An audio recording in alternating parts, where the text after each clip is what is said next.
Branch തീരുമാനത്തെ മറികടന്ന് സ്ഥാനാർത്ഥിയെ നിശ്ചയിച്ചതിൽ പ്രതിഷേധിച്ച് മുൻ ലോക്കൽ കമ്മിറ്റി അംഗം വിമതനായി രംഗത്ത്. ബ്രൂവറി പ്രശ്നം കത്തി നിൽക്കുന്ന എലപ്പുള്ളി ഗ്രാമപഞ്ചായത്തിലും ഇടതിന് ഭീഷണിയാകുന്നത് CPM വിമതൻ. പാലക്കാട് കൊടുമ്പ് ഗ്രാമപഞ്ചായത്തിലാണ് CPM മുൻ ലോക്കൽ കമ്മിറ്റി അംഗം അനിൽ വിമതനായി നാമനിർദ്ദേശ പത്രിക സമർപ്പിച്ചത്. കൊടുമ്പ് പഞ്ചായത്ത് 15-ാം വാർഡ് തിരുവാലത്തൂരിൽ വാർഡ് കമ്മിറ്റി ഏകകണ്ഠമായി സ്ഥാനാർത്ഥിയായി തീരുമാനിച്ചത് മുൻ ലോക്കൽ കമ്മിറ്റി അംഗം കൂടിയായ അനിലിനെയായിരുന്നു. എന്നാൽ CPM പുതുശ്ശേരി ഏരിയ കമ്മിറ്റി അംഗവും കർഷക സംഘം ഏരിയ സെക്രട്ടറിയുമായ KR കുമാരനെ സ്ഥാനാർത്ഥിയാക്കി. സ്വന്തം വാർഡിൽ 2 തവണ മത്സരിച്ച് തോറ്റ കുമാരനെ വാർഡ് മാറ്റി മത്സരിപ്പിക്കുന്നതിന് പിന്നിൽ സ്വാർത്ഥ താൽപര്യമാണെന്ന് അനിൽ ആരോപിച്ചു. ഏകാധിപത്യമായി തീരുമാനം ബ്രാഞ്ച് കമ്മിറ്റിയെ അടിച്ചേൽപ്പിക്കുകയായിരുന്നുവെന്നാണ് പരാതി. കുമാരന്റെ വീട് നിൽക്കുന്ന കല്ലിങ്കലിൽ 2 തവണ മത്സരിപ്പിച്ചപ്പോൾ 400-ൽ കൂടുതൽ വോട്ടിനാണ് കുമാരൻ പരാജയപ്പെട്ടത്. പാർട്ടിയിലെ ഒരു വിഭാഗത്തിന്റെ പിന്തുണയോടെ മത്സരിക്കുന്ന അനിൽ മുൻ നേതാക്കളുടെ ഛായാചിത്രത്തിന് മുൻപിൽ സ്മരണ പുതുക്കിയാണ് നാമനിർദ്ദേശ പത്രിക സമർപ്പിച്ചത്.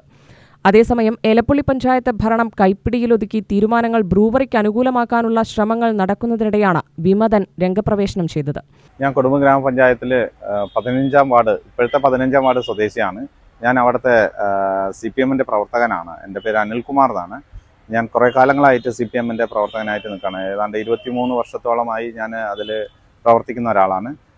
ഒരു ഇടക്കാലത്ത് ഒരു 2 വർഷം 3 വർഷം വിട്ടുപോയി എന്ന് ഒഴികെ ബാക്കി ഇത്രയും ദീർഘകാലം ഞാൻ അതിൽ പ്രവർത്തിക്കുകയും മറ്റു സ്ഥാനങ്ങളെല്ലാം വഹിച്ച് പ്രവർത്തിക്കുന്ന ഒരാളായിരുന്നു. പക്ഷേ ഈ കഴിഞ്ഞ ഇപ്പോഴത്തെ പഞ്ചായത്ത് തെരഞ്ഞെടുപ്പുമായി ബന്ധപ്പെട്ടുകൊണ്ട് ഞങ്ങളുടെ വാർഡിൽ ഉള്ള വാർഡ് കമ്മിറ്റി അംഗങ്ങളെല്ലാവരും കൂടെ ചേർന്നുകൊണ്ട് ഐക്യകണ്ഠേന എൻ്റെ പേര് സ്ഥാനാർത്ഥിയായിട്ട് നിർദ്ദേശിച്ചിരുന്നു. എൻ്റെ വാർഡിൽ നിന്നുകൊണ്ട് എൻ്റെ ഒരാളുടെ പേര് മാത്രമാണ് വന്നത്.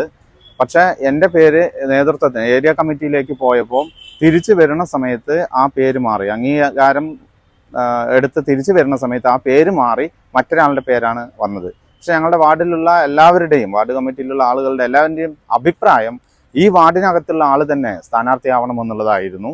എന്നാൽ ഈ വാർഡിൽ നിന്നും 2.5 കിലോമീറ്റർ മാറിയുള്ള CPMന്റെ തന്നെ ഏരിയ സെൻറ്റർ അംഗമായി പ്രവർത്തിക്കുന്ന ഒരു നേതാവിനെയാണ് ഞങ്ങളുടെ വാർഡിൽ ഇപ്പോൾ സ്ഥാനാർത്ഥിയായി കൊണ്ടുവന്നിട്ടുള്ളത്. പക്ഷെ ഞങ്ങൾക്ക് ആ വാർഡിലെ പാർട്ടി സഖാക്കൾക്കായാലും പാർട്ടി അനുഭാവികൾക്കായാലും ഒക്കെ പാർട്ടി നേതാവാണ് എങ്കിൽ കൂടി ഈ ഒരു സ്ഥാനത്തേക്ക് അദ്ദേഹത്തെ കൊണ്ടുവരുന്നതിന് എതിർപ്പ് വലിയ രീതിയിലുണ്ട് എന്നുള്ളത് കൊണ്ട് എന്നെയാണ് തീരുമാനിച്ചത് വാർഡ് കമ്മിറ്റി. എന്നെ തന്നെ വീണ്ടും സ്ഥാനാർത്ഥിയായി തീരുമാനിക്കണമെന്ന് ഞങ്ങൾ പലവട്ടം പറഞ്ഞുവെങ്കിലും അത് പാർട്ടി അംഗീകരിച്ചില്ല. അതിൻ്റെ ഭാഗമായിട്ട് ഞാൻ സ്വതന്ത്ര സ്ഥാനാർത്ഥിയായിട്ട് മത്സരിക്കാനായി ആഗ്രഹിക്കുന്നു. ഞാൻ അതിൻ്റെ പേരിൽ നോമിനേഷൻ കൊടുത്തു കഴിഞ്ഞ് നിൽക്കുകയാണ്. പാർട്ടിക്കെതിരെയല്ല, ഈ പാർട്ടിയുടെ ഈ ധാർഷ്ട്യപരമായ ആ സമീപനത്തിനെതിരെയാണ്, ധാർഷ്ട്യപരമായ നേതാക്കന്മാരുടെ ആ സമീപനത്തിനെതിരെയാണ് ഞാൻ ഇപ്പോൾ സ്വതന്ത്ര സ്ഥാനാർത്ഥിയായിട്ട് കൊടുമ്പ് ഗ്രാമപഞ്ചായത്തിലെ 15-ാം വാർഡിൽ മത്സരിക്കാൻ ഇറങ്ങിയിട്ടുള്ളത്. 3-ാം വാർഡ് കോവിൽപ്പാളയം ജനറൽ വാർഡായി അംഗീകരിച്ചിട്ടും പട്ടികജാതി സ്ഥാനാർത്ഥിയായി ബ്രാഞ്ച് സെക്രട്ടറി കൂടിയായ ദേവദാസിനെ നിർത്തിയതിലും പ്രതിഷേധമുണ്ട്. CPMകാരനായ ജോർജ് വിൻസെന്റ് ഇവിടെ നാമനിർദ്ദേശ പത്രിക സമർപ്പിച്ചു. UTV news, Palakkad.